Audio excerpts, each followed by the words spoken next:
அவன் Christmas leave என்ன பண்ணலாம்? வழக்கம் போல தான் ஒரு ஆப் எடுப்போம், ஒரு கட்டிங்க போடுவோம், ஒரு ஆப் இருந்தவே இல்லையா நீ அதுலேருந்து? நான் என்ன பண்ணுறேன், நான் குடியை வந்து விட்டுட்டேன்.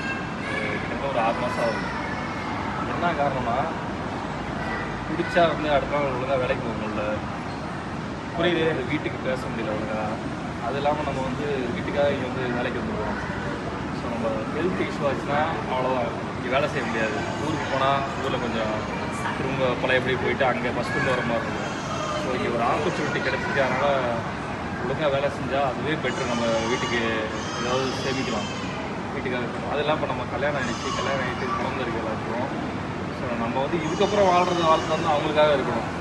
அதனால் வந்து இதெல்லாம் ஒரு கண்ணோட்டமாக பார்த்து நான் டெம்பரரியாக ஸ்டாப் பண்ணியிருக்கேன்.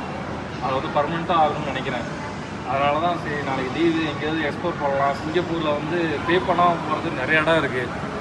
பஸ் காட்டாமல் போனால் போதும், பஸ் மாட்டியோ நீ எக்ஸாம் ஏறி எங்கன்னா போயிட்டு நல்லா சுற்றி பார்க்க நிறைய இடம் இருக்குது. அதனால தான் சரி நாளைக்கு லீவு போகலாம் அப்படின்னேன். நீ வழக்கம் போல் ஆஃப் எடுத்து அடிக்கலாம் அப்படின்ற ரைட்டு உன்னோட இது புரியுது. ஆனால் நான் கொஞ்சம் சொல்கிறத கேட்டு தான் நல்லாயிருக்கும். ஏன்னா இல்லை நமக்காக தான் பேசுகிறேன், நமக்காக தான் பேசுகிறேன். சரி என்ன நினைக்கிறேன்? புரியுது, நீ ரொம்ப கரெக்டு தான். நானும் அதை யோசிக்கிறேன், பண்ணுவோம் கண்டிப்பாக. ஏன்னா புரியுது, நீ வந்து குடிக்கூடாதுன்னு நினைக்கிறேன். புரியுது, குறைச்சிடும். நீ ஒரு 5 இல்லை 6 நாள் வேலை செய்யலாம். வீக்டேஸில் ஒரு நாள் தான் லீவ் கிடைக்குது. அந்த ஒரு நாள் தேவையில்லாம் உடம்புக்கு எடுத்துக்கலாம். நான் சரக்கு அடிச்சுட்டு கண்டிப்பாக இது தேவையில்லாமல் நல்லா சாப்பிடுவோம், நல்லா சமைச்சு சாப்பிடுவோம். நாளைக்கு வா ரூமுக்கு நல்லா சாப்பிடுவோம் சமைச்சு, நல்லா தூங்கி ஏஞ்சி ஈவினிங் கிளம்பி போ வீட்டுக்கு. இது நல்லா இருக்கு. இதே நீ குடிச்சிட்டு படுன்னா அடுத்த நாள் வந்து வேலைக்கு போய் ஒழுங்காக வேலைக்கு செய்ய முடியாத டென்ஷனாக இருக்கும். நான் அதான் சொல்கிறேன். ஸோ செல்ஃப் கண்ட்ரோல் முக்கியம் கண்டிப்பாக. இந்த காலத்தில் வந்து பார்த்தீங்கன்னா காசு பணத்தோட யார் அதிக நாள் உயிர் வாழ்றா அப்படிங்கிறது தான் முக்கியமாக இருக்குது. கண்டிப்பாக. ஏன்னா வந்து சில பல பேரை பார்க்கும்போது சொன்னேன், திடீர்னு ஹார்ட் அட்டாக் வந்து செத்துறான். என்ன காரணம் பார்த்தா அவன் நிறையா சரக்கு அடிப்பான், நிறைய கறி சாப்பிட்டுருப்பான். சரக்கு அடிக்கும்போது பர்டிகுலராக ஹார்ட் அட்டாக் வந்து சின்ன வயசுல. இல்லையே, குடிக்காத முடிஞ்சு சாப்பிட்றாங்களா அந்த மாதிரி? சாவறாயா பார்த்துக்கு, நீயே சொல்ற குடிக்காதவங்க கூட சாவறான் ஹார்ட் அட்டாக் வந்து.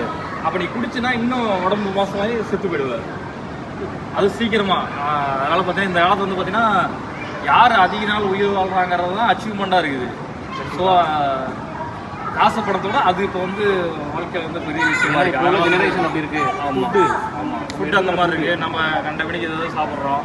ஸோ அட்லீஸ்ட் வந்து லீவ் கிடைச்சா நல்லதை எடுத்து சாப்பிட்டு